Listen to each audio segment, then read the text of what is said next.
There's a few useful things you could do before you start. The first one is to get hold of a user manual from the DWAL website. It's for a Unit 1 source, so it's not quite the same, but still very useful. And the second thing is an exploded parts diagram, which you can also get from the website. It's also available from parts suppliers. If you Google Elu PS 174 parts, there's a number of parts suppliers come up, and they all have this exploded diagram on their website. And they also have pictures of some of the items as well, so this can be really helpful. There's a few things you might like to consider before you start. First one is to make sure you have a camera to record each step so you can get the screws back in the right place. The video is motivated by the fact that I couldn't find any information on dismantling the saw when the bearing failed on the machine. So I thought it might be helpful if I detail the procedure I used.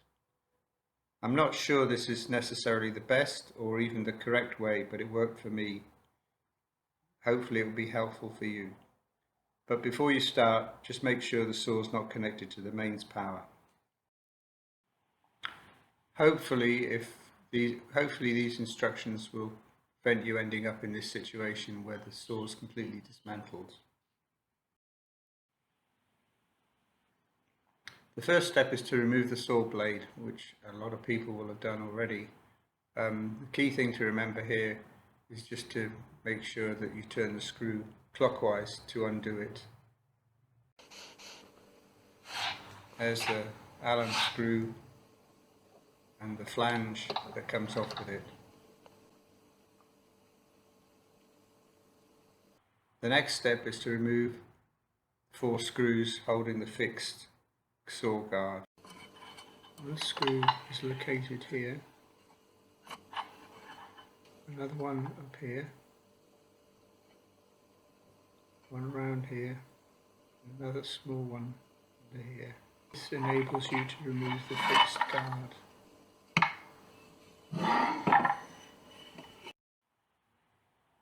If you're changing the brushes, you can take the cover held by the 2 screws that are circled in yellow. This gives you access to the brushes. I'll talk about this later. The next step is to remove the flange on the saw shaft. This should just pull off. Unfortunately, when I got to it, I couldn't get it off. It was stuck on really solidly, and I had to buy a bearing puller for £20 on the internet. As you can see, a picture bottom left hand side. To start loosening the flange. The rotating bottom guard made it very awkward, but I managed to get it in to move it a few millimeters, which then enabled screwdrivers and wedges to complete the job. I'm not certain I could have got it off without this. So this is the flange being removed. It should come off just in your hand like that. After that, you want to remove the screw holding the long guard spring in the fixed position on the saw frame, which you can see circled in yellow here. Having removed the flange, this exposes a circlip that holds on the rotating guard. There's a circlip where it comes from. Pretty strong circlip, and you really probably need circlip pliers to get it off. Once the circlip's removed, you can remove the guard, and find that it's still attached to the machine by the wire that operates it. You can detach the wire and spring from the guard by removing this screw. When you reassemble this, try and make sure that the screw doesn't pinch the spring, and the spring can still rotate on the screw when it's all put back together again.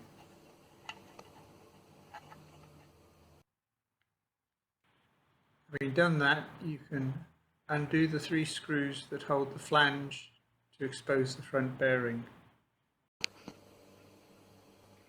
This is the flange that needs to be taken off with 3 screws being pointed out. There's one at the bottom here, which isn't a countersunk screw like it should be. That needs to be replaced. And it should just pull off nicely like this. Here's the flange having been cleaned up along with one of its countersunk screws. The next step is to remove the handle by taking some screws out, shown here, and then pulling off the plastic housing of the handle. Be prepared for bits to drop out. If these bits don't drop out, you need to move. Sensible to remove them because they will drop out later. So there's the latch mechanism getting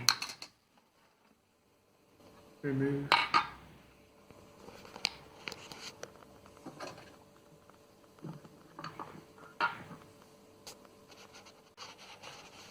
And here's one of the pivots being taken out. They're in quite tight in most cases, but might drop out without you noticing. Sensible to take all of those out. At this point, it's worth getting a picture of the location of the armature shaft. When you reassemble the saw back together again, you clearly need to get this back in exactly the same position. Having done that, you can remove the 4 screws that hold the carbon brushes in place. Note how the carbon brushes are assembled in their slot, so that when you come to reassemble it, you put them back in the same way. The next step is to remove them. There's no need to remove the electrical connection, just physically remove them as shown in the picture on the right hand side. The next thing is screw the Allen bolts and the washer back onto the shaft that you've taken them off, and then go round to the opposite side of the saw and remove the cover. There's 2 screws needed to do this. Undo the Allen bolt on both axles and remove the belt. The position of the screws to remove the cover are shown here and here.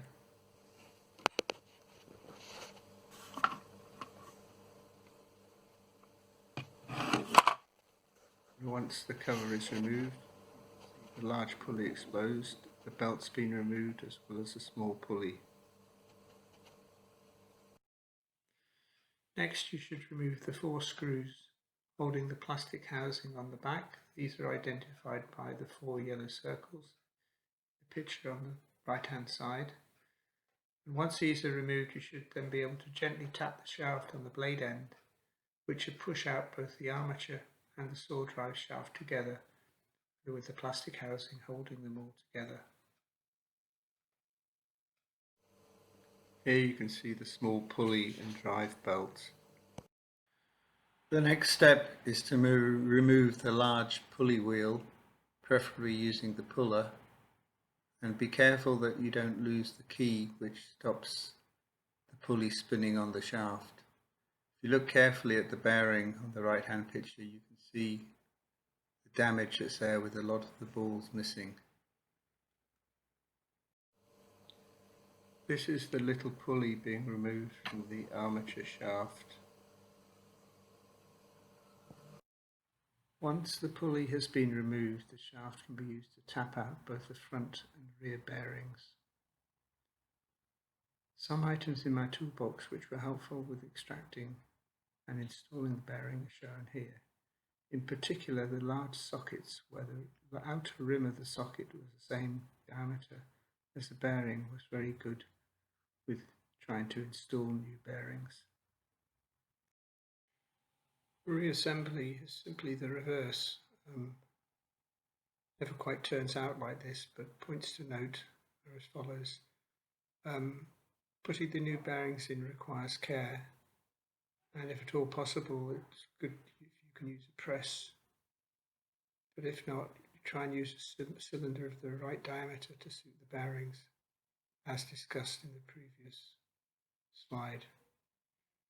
I certainly found some of my larger sockets very useful for this. And when reassembling, make sure that the free armature bearing is aligned in its socket as you tap the saw blade shaft into place. You can gauge it with your finger as you tap it in and perhaps align it up. You can see the end of the armature between the carbon brushes. It needs to be fully seated in its bearing.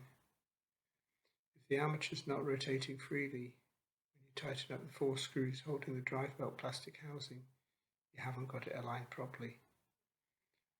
When putting back the 3 screws for 103, make sure these are countersunk and fully tightened. And also when you're attaching the spring that operates the guard, make sure the screw doesn't pinch the spring, which should be free to rotate. Things which you can do when you assemble it is check the guard cable and the latch. Here you can see it moving. The latch engaging.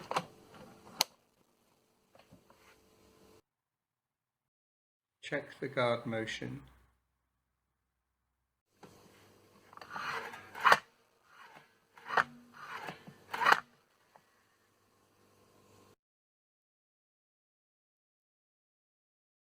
So we'll put back together again and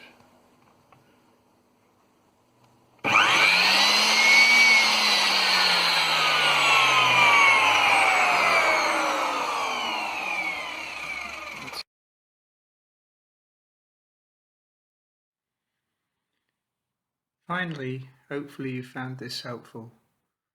It's not really 100% comprehensive, but at least it gives pointers related to dismantling and assembling the saw.